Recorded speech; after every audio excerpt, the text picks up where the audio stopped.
আমাদের কাছে খুলনার ভিতর শর্মা হাউসই বেস্ট লাগতো। তখন আমরা শুধু শর্মা হাউসেই যেতাম।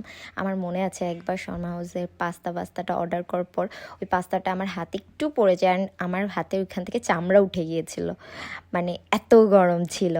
অ্যান্ড এখন ফাজলামি করে বলছে, দেখো দেখো আমার মানিব্যাগে কত টাকা, ফান করতেছিল জাস্ট। অ্যান্ড আমরা এখান থেকে তো ননস্টপ অর্ডার করছি আজকে। মানে আজকে মনে হচ্ছিল কি টাকা আমরা পাতার মতো উড়াচ্ছি, এরকম ইচ্ছা মতো টাকা খরচ করছি আজকে। কিন্তু কোনো একটা খাবার এমন ছিল না যেটা আমাদের খুব ভালো লাগছে, এমন কোনো খাবার ছিল না। মানে ওয়েস্ট অফ মানি পুরা, মানে পুরো ওয়েস্ট করছি, আর কিছু না।